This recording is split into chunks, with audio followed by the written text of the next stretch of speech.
and happy Wednesday. I hope wherever you are that you and your loved ones are safe and well, that you're having a good week and a good day.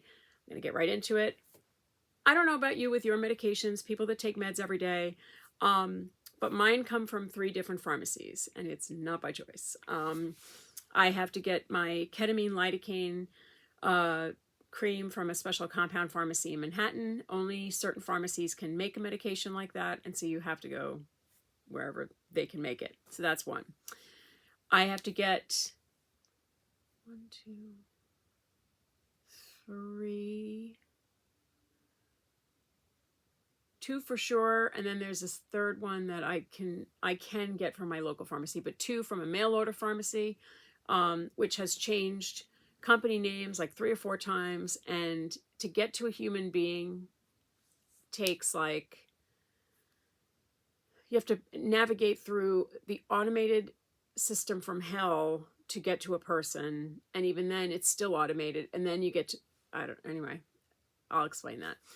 And then I get my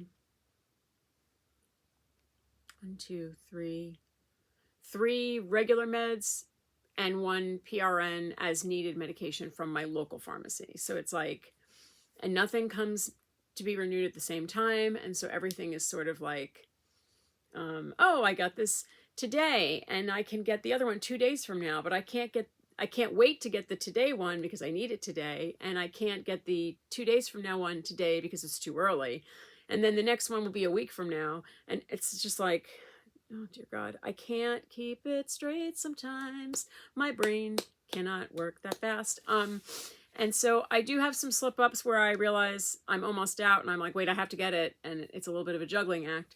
But for the most part, I think I do a pretty good job keeping it all straight. And so the other day I called because I needed a refill on my gabapentin, but I had to get another med refilled.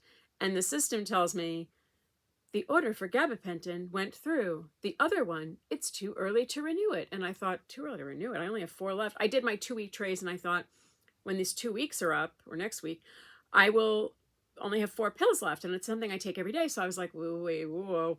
And so I look at the bottle, and the bottle I was holding said that I had renewed it in September, and it's an every 90-day medication. So I thought I should have renewed that in December. Why didn't I?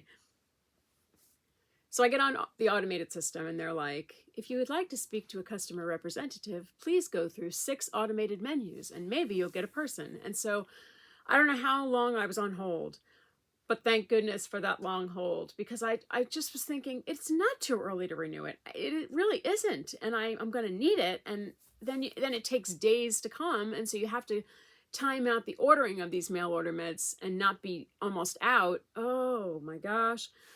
So when the order came last time, it must have been in between me setting up my trays, and I just put the order on like to the side. Didn't think about it. So as I'm on hold and I'm thinking, did I do it? Did I not do it? I don't understand this. It should have been December, not January. So I'm trying to do math, and that's not a good thing. And I'm like counting the days, and then I look down and I see the bottle that came with the last order. And I was so glad for that long hold, because I was like, hang up, because there it was, and I had renewed it, and of course it was too early to renew it, but I was like, because I didn't need it at the time, so I just put it to the side.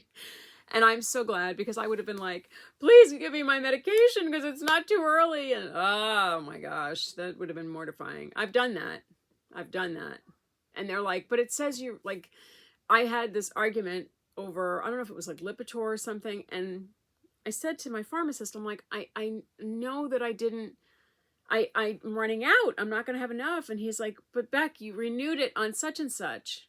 Go home and check. And I went home and I was like, hi, I found it. I'm so sorry. Because when it comes to my medicine, I do get very like, like I need it. I have to have it. I can't not have it. And so I become a bit of a lunatic. Because you have to advocate for yourself. There's no way out of that. And so, yeah, so that would have been fun if I'd finally gotten a person and been like, it's not too early to renew my meds. So yeah, that's fun.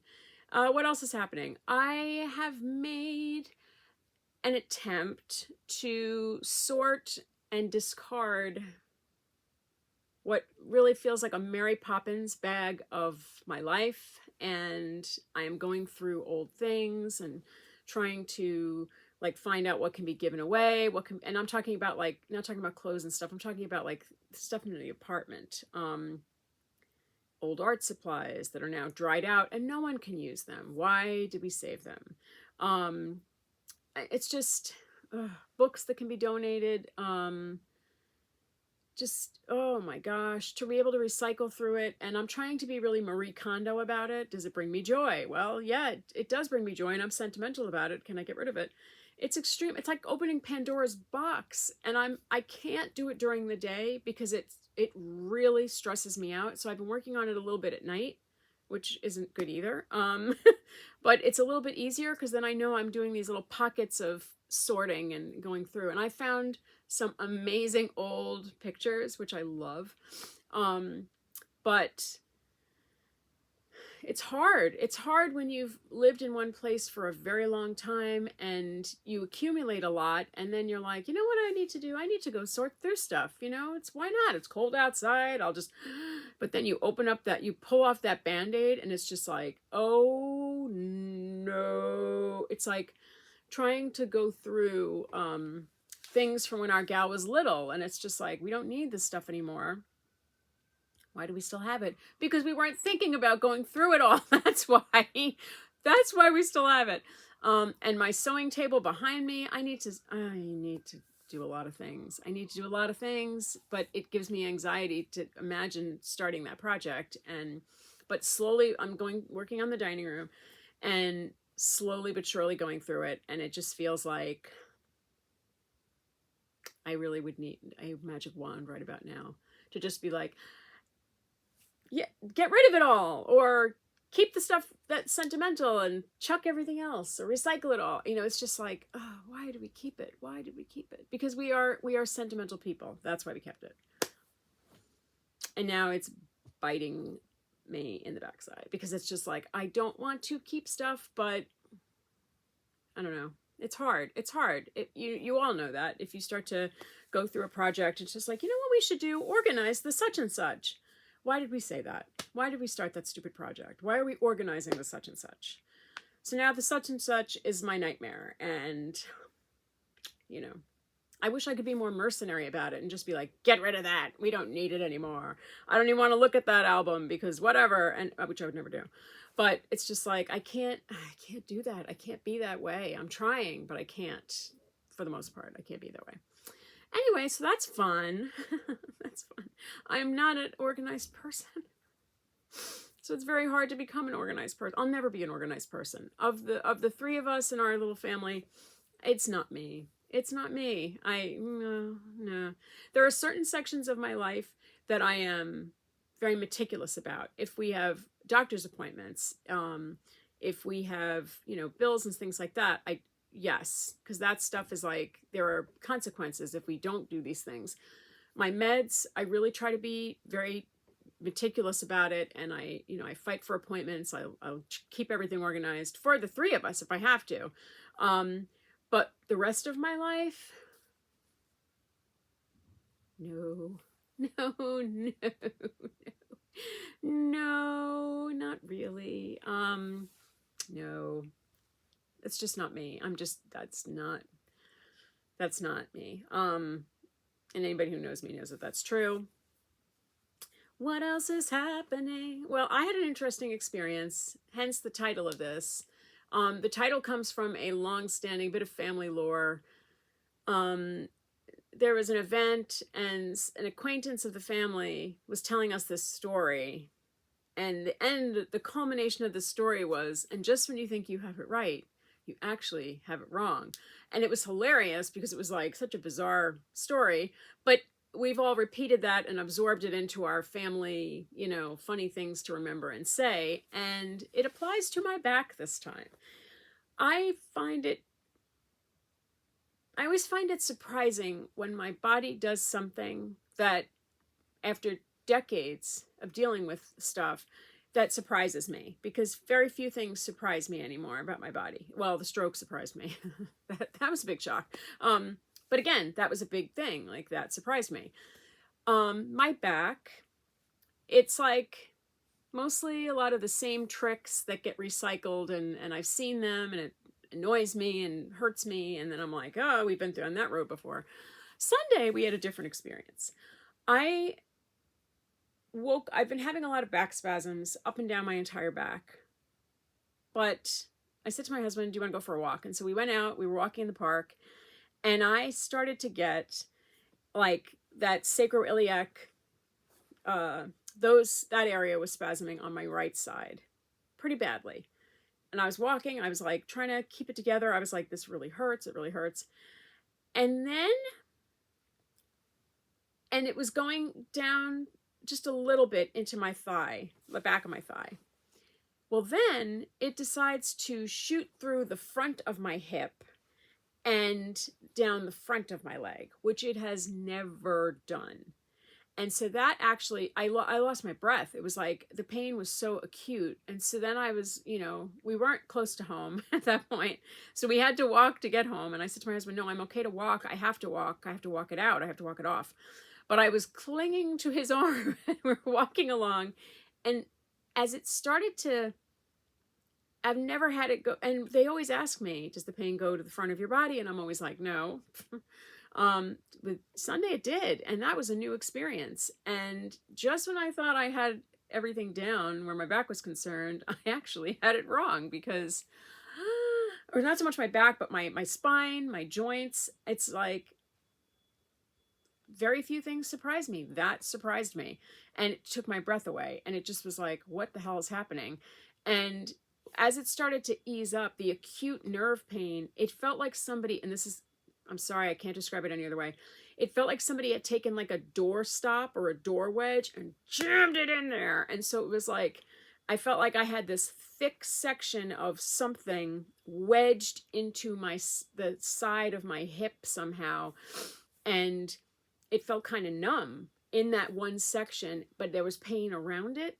This is so weird. And I'm seeing my doctor next week, and I'm going to tell him all of this. I don't know what that was. I don't know what caused that. And before anybody in my family gets any ideas that anything to do with last week caused this, it did not. I could be sitting, standing, I could be lying down, I could be doing diddly do nothing. And this happens. This is whether I do a ton of things, whether I do nothing, this happens. The spasms happen. And I have to redo the pillows in this chair, because this chair is very painful now. And I love this chair. I've had this for 22 years or 23 years at this point. But I have to reconfigure something because it's painful to sit in my rocking chair now. It's sort of painful to sit on the couch, but I can't get the pillows right that it supports the sections of my back that hurt the most. And so, I could be sitting, I could be standing, it does not matter. So nothing of last week caused this. So please believe that. Trust me on that. And so I don't know if I slept funny. There's no logic to it. It just does what it's going to do, whatever it wants. So I need to talk to him about that, because I don't know why. I don't know what would have in that moment caused the pain to shoot through the front of my body. So that was fun. And then by the time we got back to our apartment, it was much, much better. And, I ended up walking a little bit longer. We did. And then the night went on completely as it was going to. And it was so weird. It was so weird. And I get like, I don't want to say like an aura, because the only thing it reminds me of is like my headaches. I get like an aura of nerve pain in that part of my body, in my back, my lower back, the sacroiliac joint, when I know it's going to kick off. But that's the only warning I get. And it could be like an hour ahead of time or a few minutes ahead of time. Mostly it's a few minutes. And then it's like, it's like a stabbing, terrible nerve pain. And it wasn't the locking this time. That was the other weird thing. It didn't have a locking sensation. It was just pain. And it hurt. And it wasn't so much hurting to walk, because it was isolated. That was the other weird thing. It didn't hurt the more I walked. I could not have sat down, because my husband wanted to know if I wanted to sit on a park bench for a little bit. I couldn't do it. I couldn't have gotten up. I couldn't have stayed there. It's just something, we're going to have to revisit this and like deal with this because I can't have that kind of pain. That's like, well, I do have that kind of pain, but it's like I don't want that kind of pain. So yeah, that was weird. So that's what's happening. I hope wherever you are that you have a low pain, no pain, low aggravation, no aggravation kind of a day, kind of a week, kind of weekend to come. That's what we hope for. That's what we deserve. And that is what I truly wish for each and every one of you. I hope that you're all safe and that the weather is not too bad where you are. And I will see you on Friday via the blog next week for everything. Take care. Be well. Bye.